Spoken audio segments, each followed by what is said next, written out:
Boas pessoal, bem-vindos a mais um vídeo. O tema de hoje vai ser o popular treino HIIT.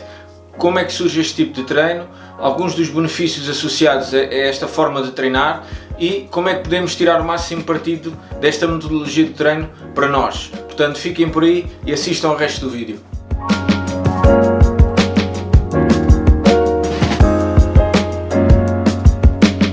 Bem-vindos de volta. O tema de hoje vai ser longo e, portanto, antes de mais, se calhar vamos buscar primeiro um café.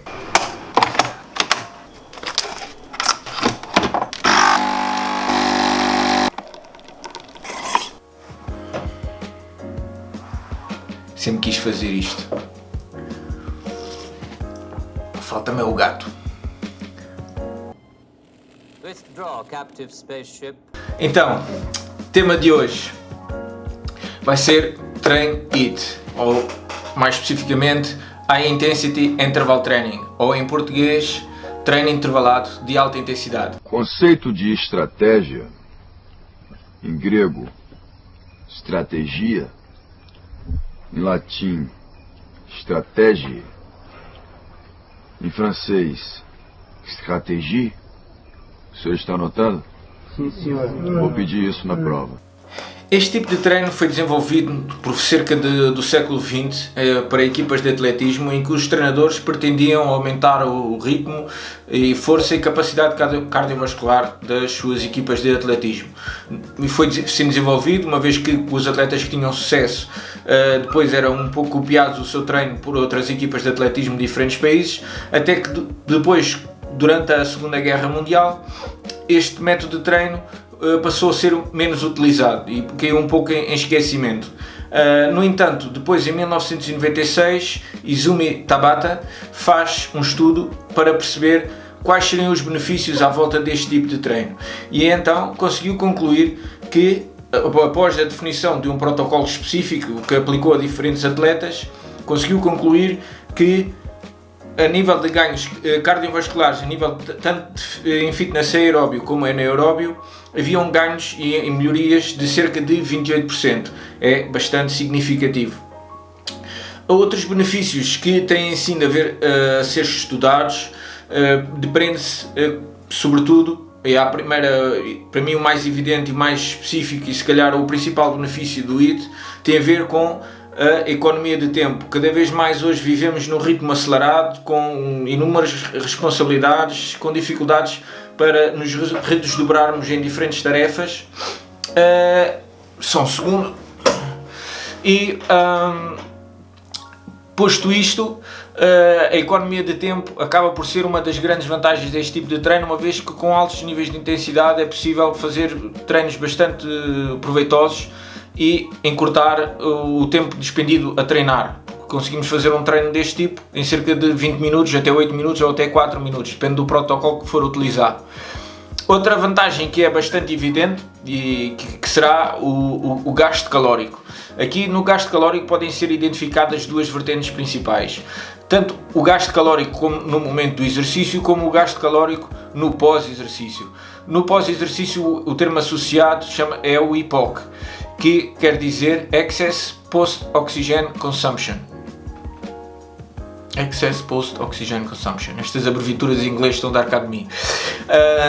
Mas o que isto basicamente significa é o consumo ou a recuperação dos tecidos que é levada a cabo após o exercício físico de alta intensidade e que implica o dispêndio de calorias numa fase já de descanso, ou seja, posteriormente ao exercício físico, já numa fase de recuperação, continua a existir gasto calórico e como tal acaba por ser apelidado como afterburn, ou seja, continuamos a queimar calorias após o exercício.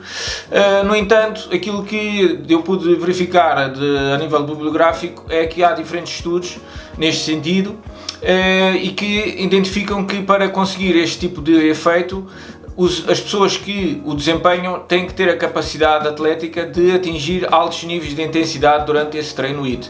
Uma vez que se esse treino ou essa alta intensidade não for conseguida, muito dificilmente vamos beneficiar do efeito EPOC. Como tal, eu, na minha opinião, e daquilo que eu pude ler, a principal vantagem ou o principal gasto calórico que devemos estar focados no gasto calórico durante o exercício físico e não tanto o EPOC, porque se calhar a grande generalidade das pessoas não vai conseguir beneficiar do EPOC.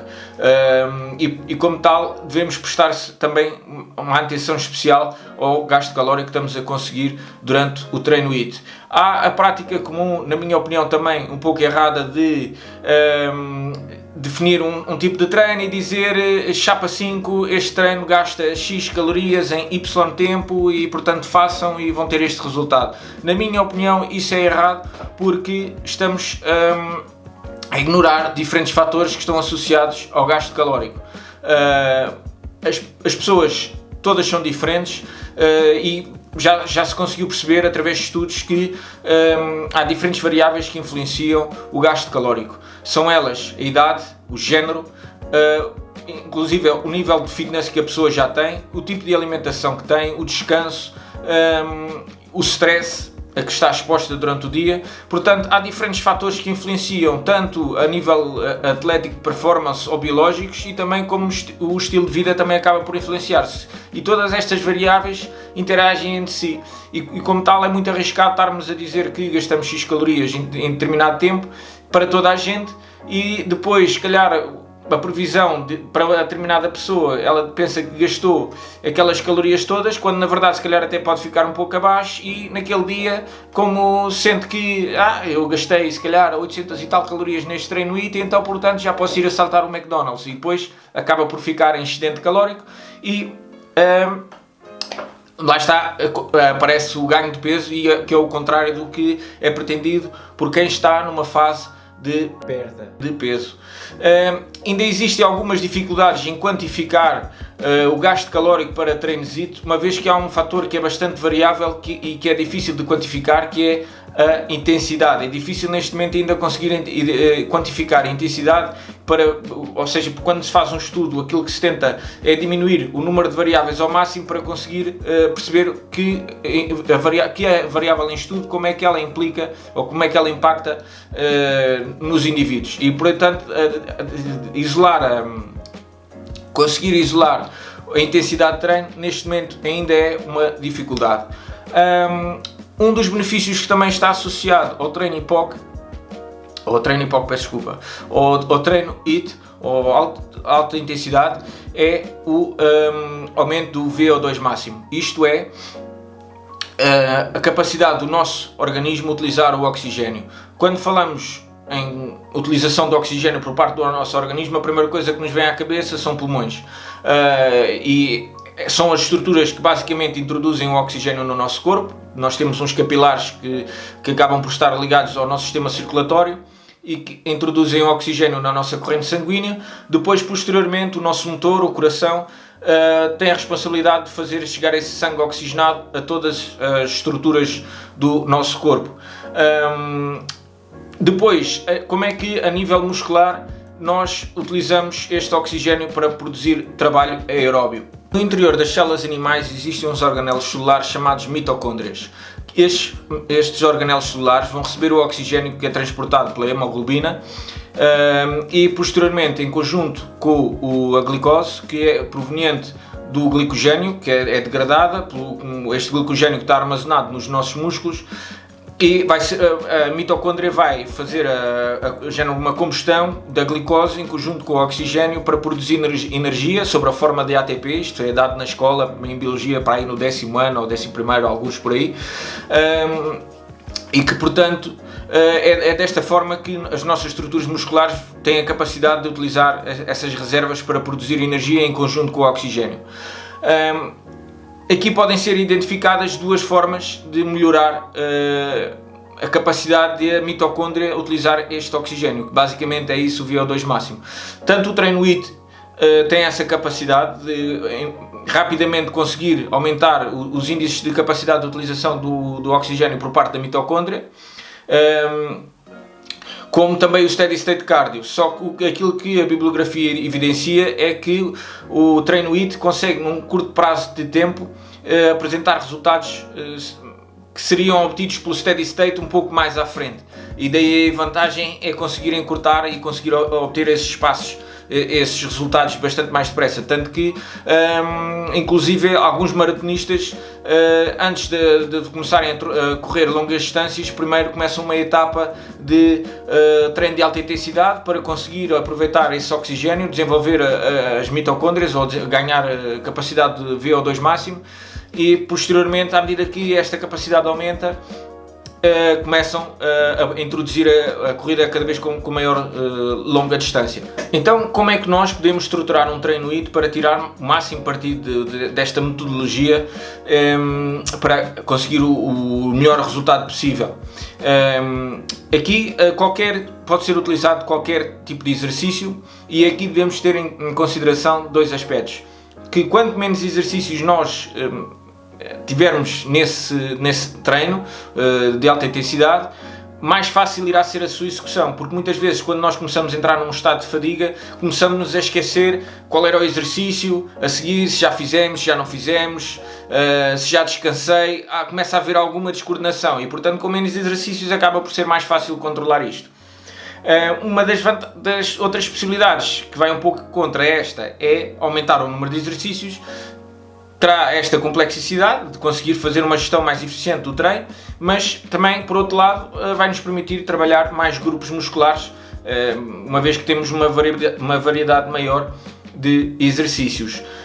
E aqui é uma das vertentes que acaba por, ainda a nível de benefícios, ser uma vantagem em relação ao steady state cardio, porque com diferentes exercícios o treino consegue ser mais divertido, enquanto que muitas vezes no steady state cardio, por exemplo, vamos correr e corremos 10 km ou 15 km e acaba por ser um treino mais aborrecido, em que fazer isso a longo prazo acaba por nos desmotivar um bocadinho. Lá vou eu ter que ir correr outra vez mais não sei quantos quilómetros para perder não sei quanto peso, e ao longo prazo vamos começando a perder a nossa ligação com o objetivo que tínhamos definido inicialmente. E uma das vantagens do HIIT acaba por ser isso mesmo: conseguirmos ter uma variedade de exercícios que podemos incluir no nosso treino para tirar o máximo partido deste, sendo que quanto mais complexo for o exercício, com fadiga, também é maior a probabilidade de nos lesionarmos. Portanto, temos que ter sempre em consideração a nossa atleticidade e para conseguirmos fazer as coisas em segurança. Não interessa nada fazer um treino a dar tudo e depois ser aquele único dia em que se deu tudo e pronto, e ficamos mais 3 meses sem treinar. É muito mais importante ser constante do que ter uma intensidade enorme e ser só por um dia. Outros pontos que são importantes ressalvar para estruturar o treino.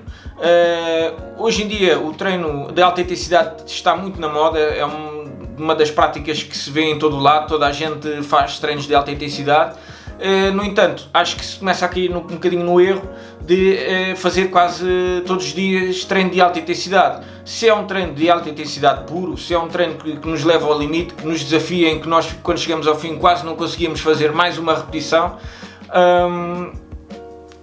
esse trabalho vai necessitar de recuperação. Ora, se nós estamos a fazer 7 dias por semana trabalho de alta intensidade, como é que vamos dar espaço ao nosso corpo para recuperar de uns treinos para os outros? Aí provavelmente, alguns num desses treinos vai surgir uma lesão, porque os tecidos não tiveram ainda possibilidade de recuperar. Não estamos a dar essa possibilidade e portanto deve ser respeitado o descanso do corpo. Outro aspecto importante, isto se calhar mais um nível meso e um nível micro do treino, é a duração deste treino. Não vale a pena estar a fazer treinos de alta intensidade de 45 minutos, porque a probabilidade disso não ser um treino de alta intensidade é muito grande.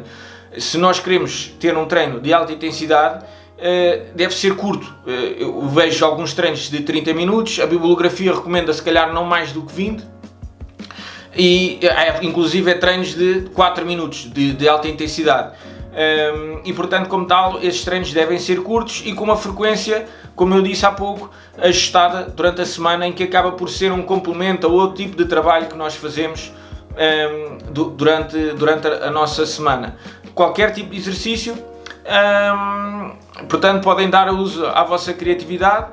Um dos aspectos também que é importante para mim é definir os tempos de trabalho, os tempos de descanso.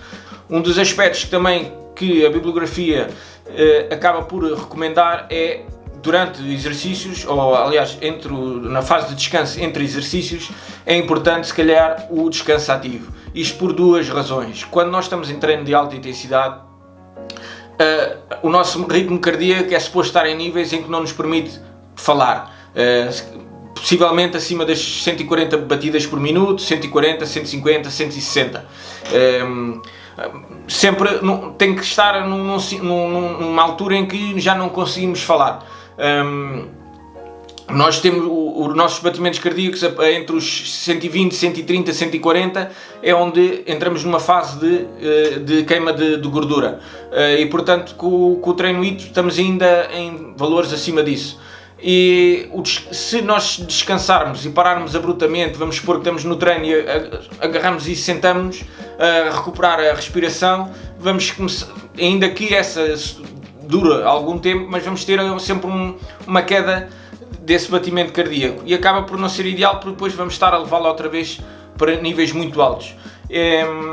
E portanto o descanso ativo permite-nos fazer uma gestão mais eficiente, na minha opinião, do batimento cardíaco, e também desta forma mantemos o nosso sangue a circular pelo corpo todo, porque com um treino de alta intensidade muito facilmente vamos entrar em fase anaeróbia. Quando falo em fase anaeróbia as nossas mitocôndrias já não estão a conseguir aproveitar todo o oxigênio para produzir energia, e como tal nós vamos entrar numa fase de utilização de dióxido de carbono para a produção de energia. Só que isto produz ácido láctico nos nossos músculos, e com o ácido láctico começamos a sentir mais dores, aparecem as câmbrias, e daí a nossa dificuldade em fazer o treino. Se nós mantivermos um descanso ativo, continuamos a ter o sistema circulatório a funcionar e a conseguir fazer a remoção desse ácido láctico das zonas musculares que estão a ser afetadas pelo treino, e como tal também aumentamos a probabilidade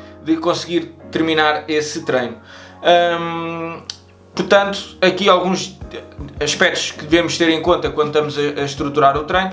Para, por exemplo, o descanso ativo, na minha opinião, ou pode ser, por exemplo, stepping, ficar no mesmo sítio, só fazer um género de uma corrida sem sair do mesmo sítio. Acaba por ser uma maneira de conseguir recuperar.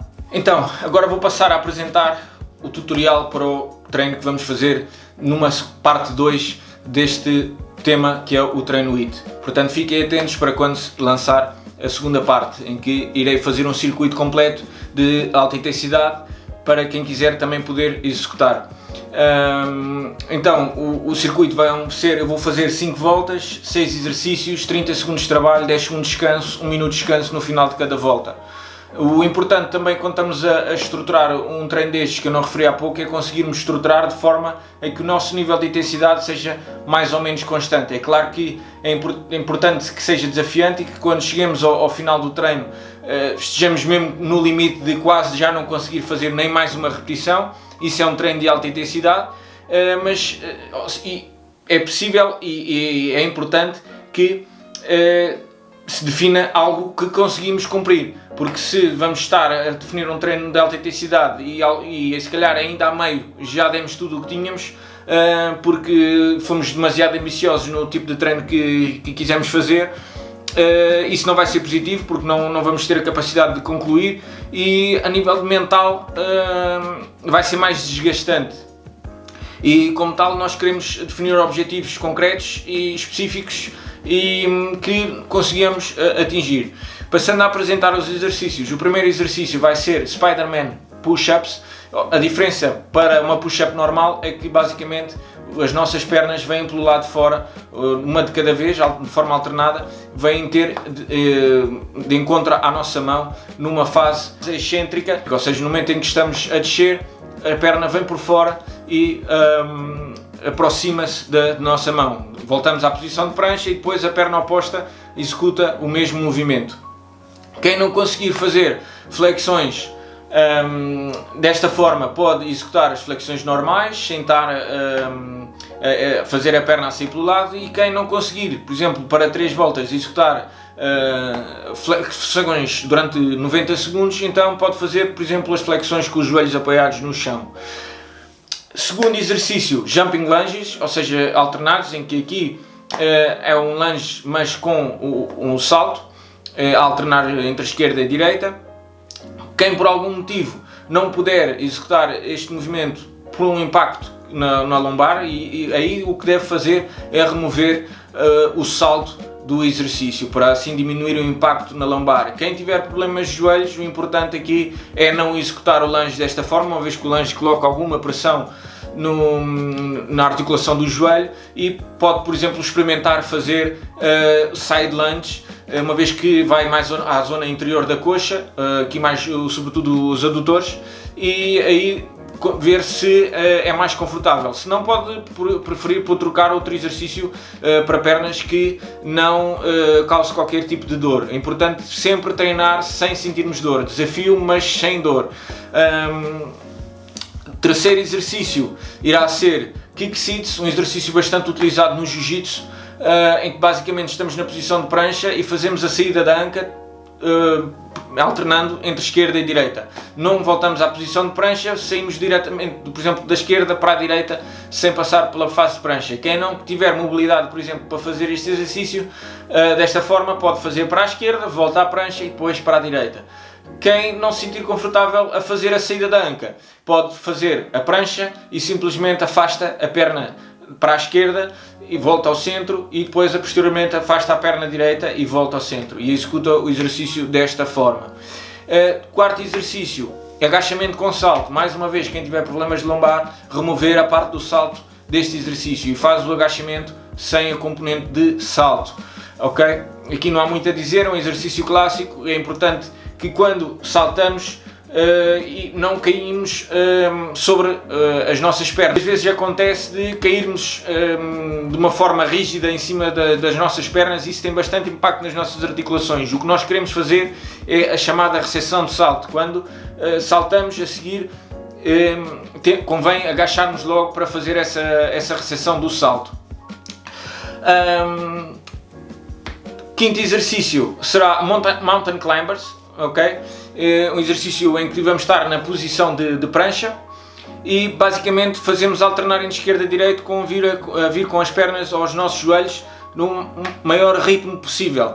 Quem não se sentir confortável ou ainda não tiver capacidade de se manter estável nesta posição, pode abrandar aqui um bocadinho, vai se manter na posição de prancha, e em vez de estar a vir naquele ritmo mais frenético de a trocar as pernas, pode fazer uma perna de cada vez, ou seja, traz a perna esquerda ao peito, volta-se a colocar na posição de prancha e traz a perna direita, mas isto num ritmo mais lento, em vez de estar num ritmo tão desafiante. Este exercício vai ser o clássico também burpee.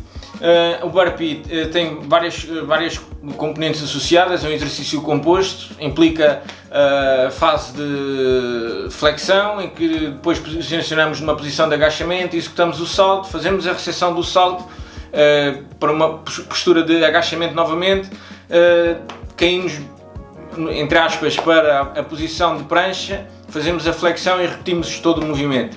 Mais uma vez, quem tiver problemas associados à lombar e que precise de anular a componente do salto por uma questão de impacto, o que pode fazer é colocar-se, por exemplo, na posição de prancha, executa a flexão se conseguir. Se não conseguir, também pode fazer o que fez no primeiro exercício, com os joelhos apoiados no chão, por exemplo, executa a flexão, coloca-se na posição de agachamento, faz o agachamento completo, mete-se de pé, e quando faz o movimento ascendente do agachamento, ou seja, a fase de concêntrica, ou seja, o que tem que fazer é, para ser um exercício semelhante ao burpee, faz o agachamento, mas eleva ao mesmo tempo as mãos para cima, ok? E desta forma temos aqui um circuito que, de uma forma consciente, pode ser adaptado a quase todo o tipo de pessoas. É preciso haver uma consciência, conhecermos a nós próprios,